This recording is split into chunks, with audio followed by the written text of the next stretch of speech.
we value it so much that I think it's a huge. It's like the number one priority for when we buy a house. Yeah, when we buy a house.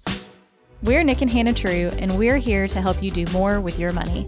Welcome to Craft Your Money Story, a Mapped Out Money podcast. All right, we are back. Another fun money episode. Are you ready? Best way to come back. Yeah, I'm a little nervous. This is actually it's kind of funny because we said we were going to do more fun money episodes right before we took a hiatus from the podcast. So this is actually the second fun money episode that we've ever done. Yeah. But we've got, some new stuff going on. We're in a new office. If you're watching this on YouTube, you can see the camera's kind of off to the side because we don't have a lens that we're experimenting with some different angles. Do this straight on. So we're going to get a new lens. We got a budget for it and get a new lens. A lot of new things. But do you want to know what's not new? What's not since our last fun money episode? What? My car. Hey, that's actually the first thing I wanted to talk about as far as fun money goes. Is it really? It is, yeah. That's hilarious. To prep for this, I went back and listened to our last Fun Money episode. Yeah, you did tell me that part. That's why I brought up the car. And one of the things that we talked about was your car and just different ways of thinking about buying a car and different reasons you might buy a car and whether you're going to buy it for the most super utilitarian, practical. We were kind of talking about car. The values of why you would buy a car. The values of why you buy a car. And we were talking about it because when we recorded that, which was like a year and a half ago, we were talking about we thought we were on the brink of having to buy a new car. We were on the brink of having to buy a new car. And your car's still kicking. Y'all, my car he just keeps chugging. It is the best car ever. We did just recently have a roof leak, but turns out the sunroof had just come a little bit loose. Yep, and Jaws lives on. We tightened it up, and I tipped the guy $40, and that was that. That was that. Now he's still going strong. So, we're not taking him on long distances. I think if we were going to do a cross-country trip right now, we'd take the truck. He's in his retirement years. Yes. But he's still going. But scooting around town, perfect. Yeah. Perfect. So what I wanted to talk about was one of the things that, we are thinking about with cars is still this idea of what's the primary value that we're looking for in a vehicle. We've kind of gone back and forth. We've been toying around with what about a fun little Mini Cooper type, scoot around town, little bitty car. You'd look cute in a little Mini Cooper. But then we go back to the practicality of but we like to, take the pets and we go camping and we throw gear in the bag. It's probably something quite that small doesn't make as much sense for us. So we're still kind of going back and forth on that. But I think the biggest thing that right now we're thinking through is how long can we limp your car? Because if your car dies tomorrow, we're probably just going to go down to one vehicle for a bit. Mm-hmm. And that's fine. That's not ideal. And that's we've talked about before, cars aren't a top priority for us. Yeah. And we both work from home together. And so we can function very easily with one car, and there's other things that are more important to us that we're saving for right now. And so neither one of us wants to go and drop a lot of money on a car at this point. Yep. Whereas if we can get a little bit more out of my car, we might be more interested in going and spending a little bit to get a really fun car to take camping and doing all that kind of stuff. Yeah. So I think the biggest thing, we don't have to spend a lot more time on this topic in today's episode other than just a reminder that cars are one of the biggest purchases that you will ever make for yourself, for your kids, and consistently, those are the things in people's budgets that I see people get themselves into a car situation that becomes really restrictive and the fact is, strain. It in the moment, it's very tempting to Totally. Stretch yourself and splurge on this car. And in reality, once you get a month down the road, it's probably not going to seem worth it to you. You're probably going to be frustrated by the fact that you put that much into the car, because once you get past a certain level and the new wears off, a car is a car. Oh, and especially that is true if you tie yourself down with a really, really big car payment. Yeah. I can't tell you how many people I've worked with that they have a huge monthly car payment and they're underwater on the car. Yeah. And so it becomes this real issue where it's they can't even really get out of the situation if they wanted to. And that new wears off in a few months. Yeah. It really, really does. So unless you are just like a car person and it is your hobby and that's like your thing and you're really into the values of, and like that's a value for you, for most people, trying to make a really level-headed utilitarian, almost robotic decision around what is the logical vehicle for your family. But it's so hard. It's so hard. But it's hard. Yeah. It's really hard. Because it just inches up on you because you're like, oh, well, if we could do this $20,000 car, we could probably do this 25. I mean, they're not that different. And this 25 has this and this and this and this. And oh, well, look, there's this 28 and it has this other thing. And then like before you know it, you're at a $40,000 or $45,000 car and you've just like inched yourself up a little bit at a time. Yeah. But yeah. So we're very conscious of that. And yet we still catch ourselves doing it. Yeah. And so totally. Hannah's sending me lots of like cars on Carvana, you know, almost a couple times a week. Like, oh, what about this? What about this? And it is helpful because we're not actually in the market yet. And so it's kind of helpful to just pay attention to what's out there and what prices are and what's available. Because I think it'll make, when we actually go to buy this next car, I think it'll make us make a wiser decision that we've been like talking about it for a while leading up to it. I think the other thing that's helpful is like you kind of see how many of those cars are on the market. And so it's just a good reminder of like not to get over, like when you're car shopping, don't get overly attached to anything. Yeah. Like if you don't get that one car that you found or whatever, there's going to be another one. So like just relax and don't get all worked up over it because there's plenty. Totally. Like there's always more coming up for sale. Totally. So the we're just gonna have to see. We'll let y'all know whenever there's an expense on this car that we decide that is too much. I'm gonna be so sad. We're not gonna do it. I'm simultaneously like I get excited looking at new used cars, but also I've had that car since I was 16, so I'm so attached to it. I have a problem with getting attached to inanimate objects. That's definitely a thing of mine. Yes. Yeah. Definitely a weakness. But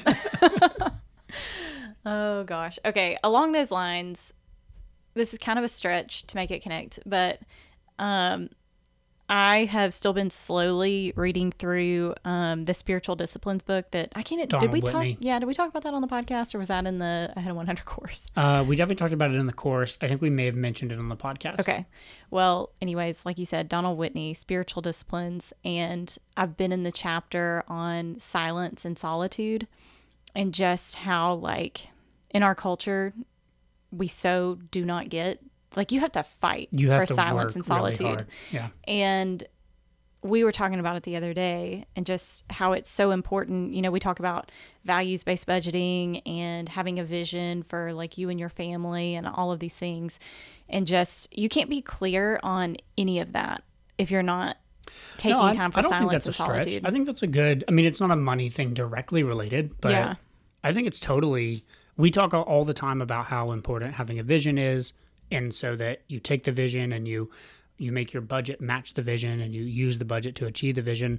But if you don't ever unplug and have time for silence and solitude, you won't ever create the vision because you don't allow yourself to like think. Yeah.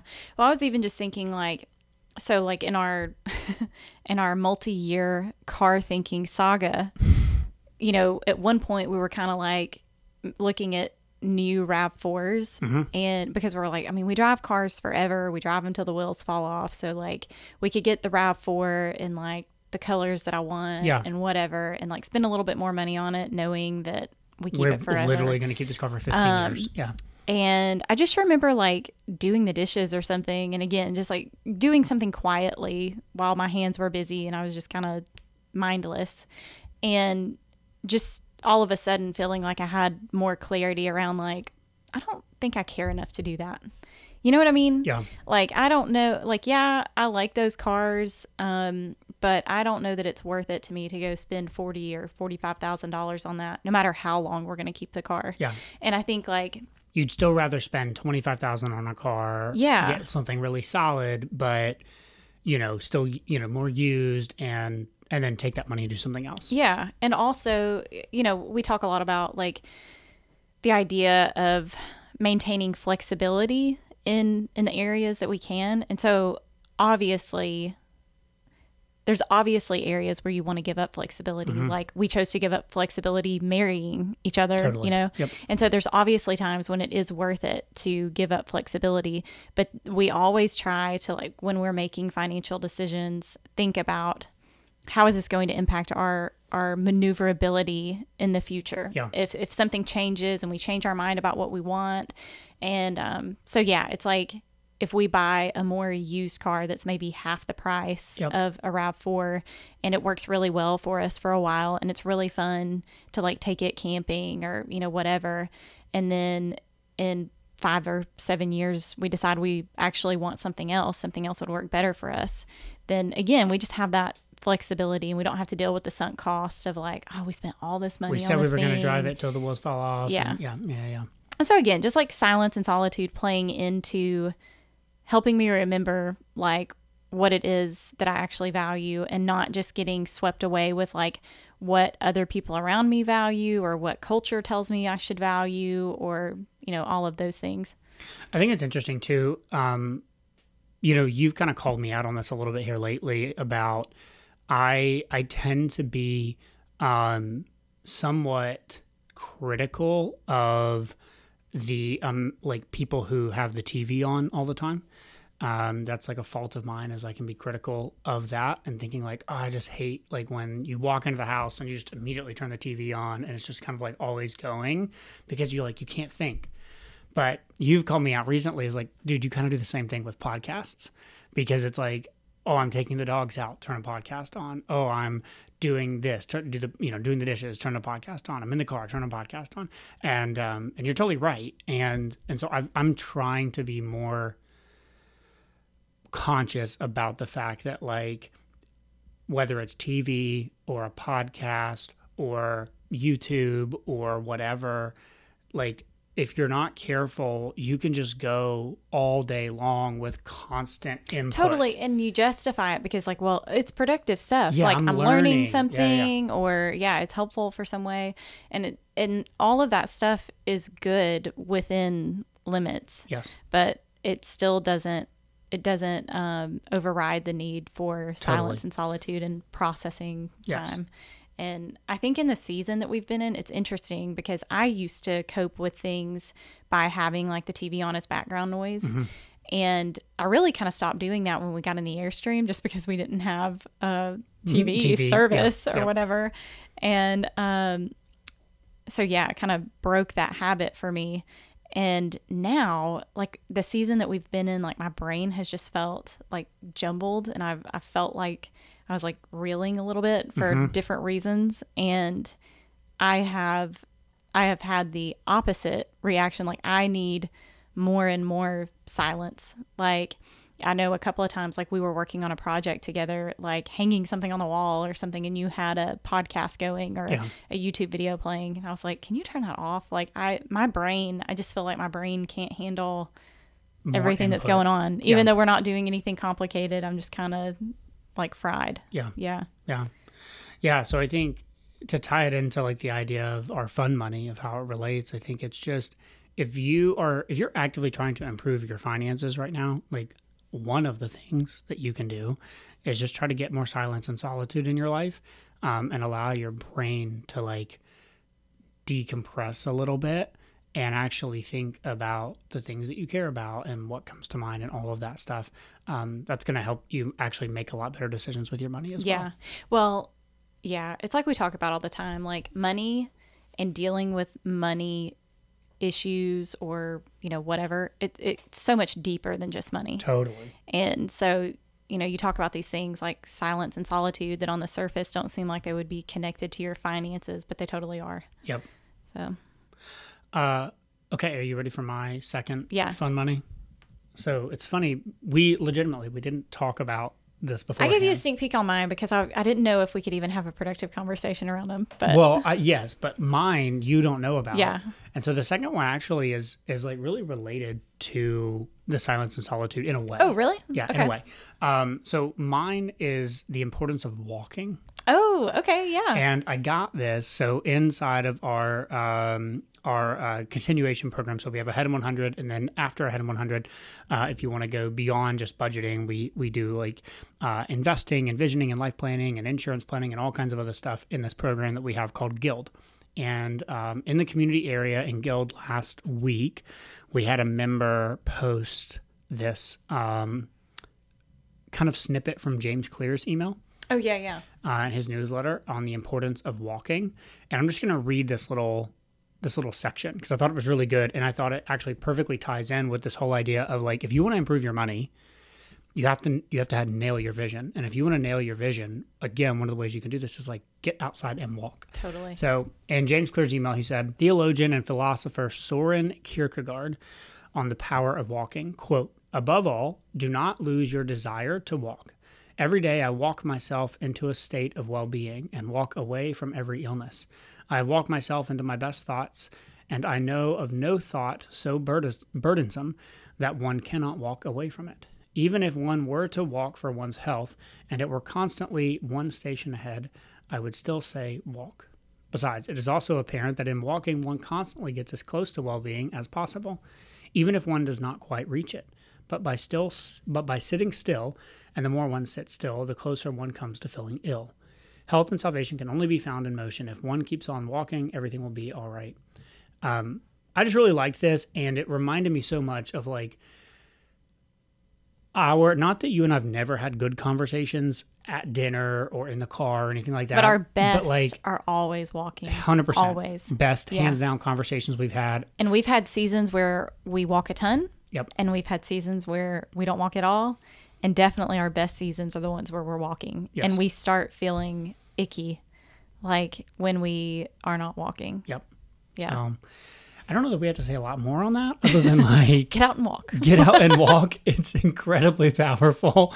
And so much so that like we value it so much that I think it's a huge... It's like the number one priority for when we buy a house. Yeah, when we buy a house. Yeah.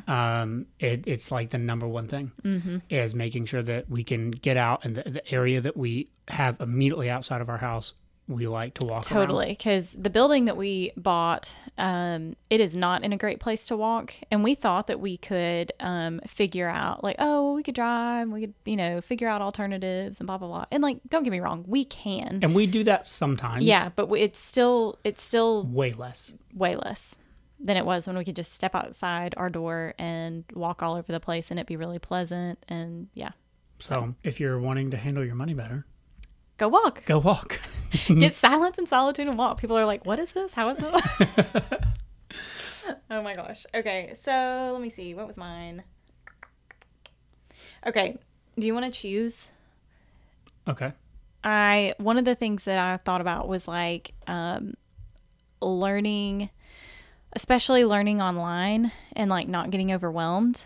And then my other one is like appearance-driven purchases and how to think about those and think about like what's in alignment with your values and your budget. I'll start with that one. Okay. You like the appearance-driven one? That sounds fun. Okay.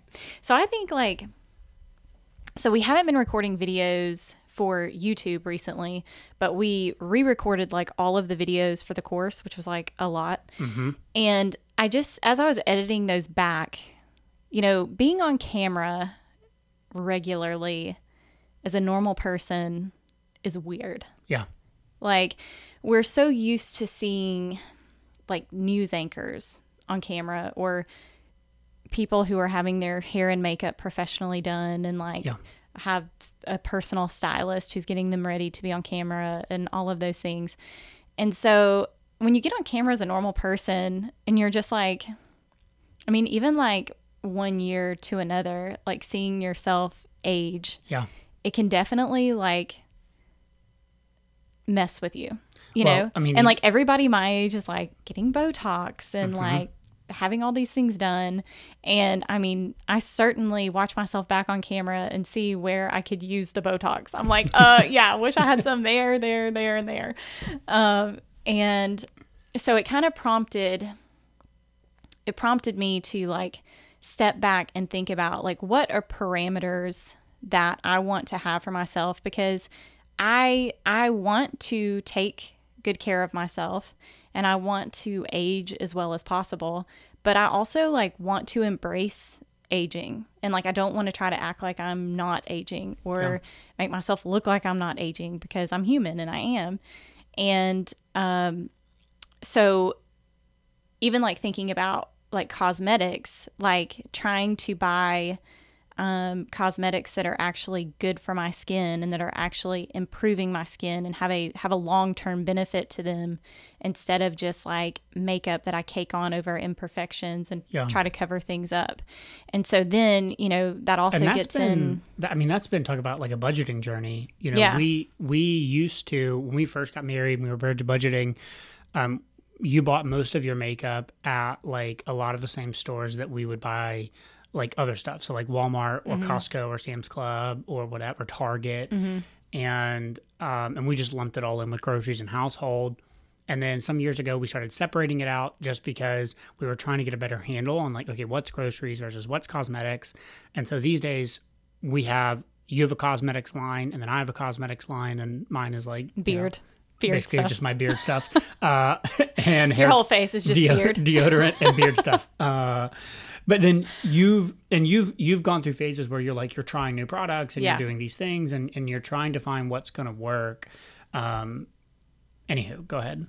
Yeah. So I guess one point there is, like you just said, I think open conversations like with your spouse and like, hey, you know, can we have, and I've tried to do this. I haven't done this perfectly, but you know, like there's these products that I would like to try. Could we maybe have a more expensive cosmetics month next month for me to try these things? And then after I figure out what's working, like, you know, it should level out and you know, that kind of stuff. But there is like, I think most women can probably relate to that, like trying products and going like, I didn't like that one. Oh, I don't like this one. And, you know, or like you try something and then you have a negative reaction to it. And so then you break out because you tried something. And then you're like just trying another product. We just throw that away. Yeah. And you're like, oh man, that's such a frustrating thing. Yeah, it is.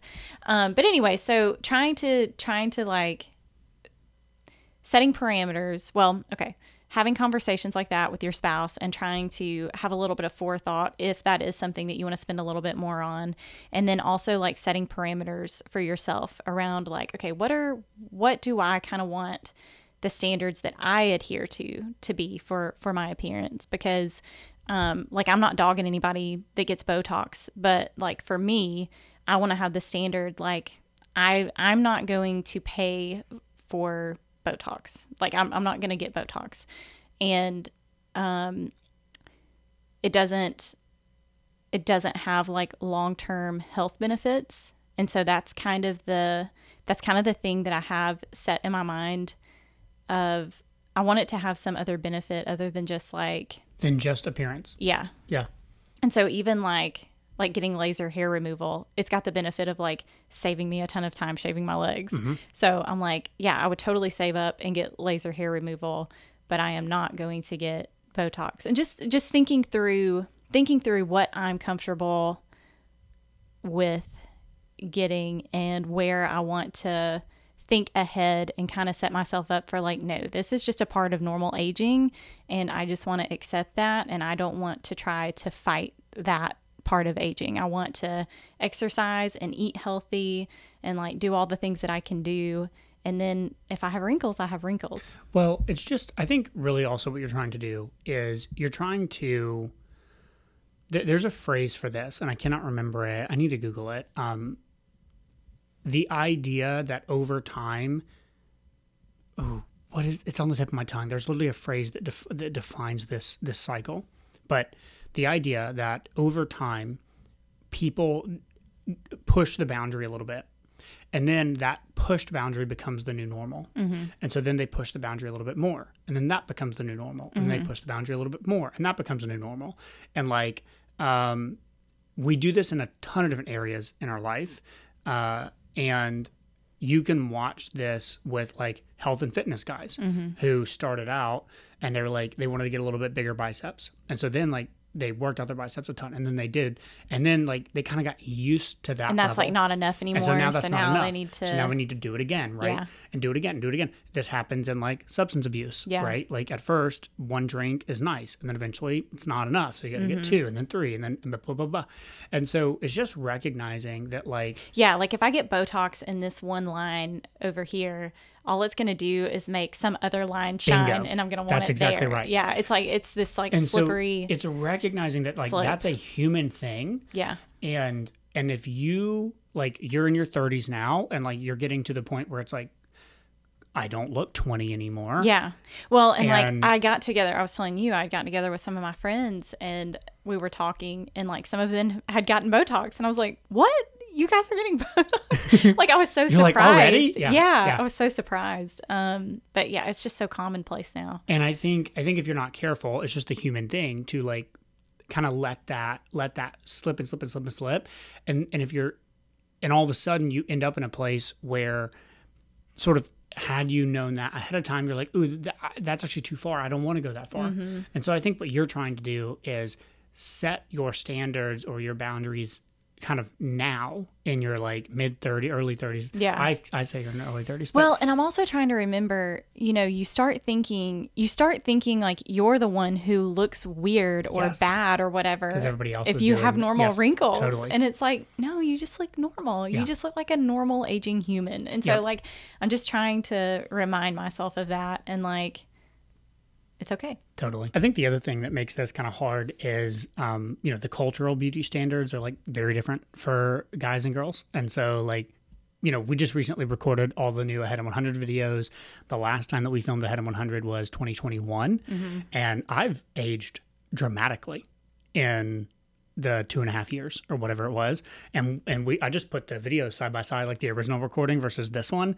And like the amount of gray in my beard that I've gained over the last 2 years is ridiculous. Like it's a ton. But like men going gray. But men going gray is like distinguished. Yeah. And now I look wise and I can like talk about finance and I have more respect or something like this. Like, and so like culturally, I think it's probably also difficult to be in your shoes because as I age and get more wrinkles and more gray, that's seen as like a positive look at, you know, the rugged, wise George Clooney look, right?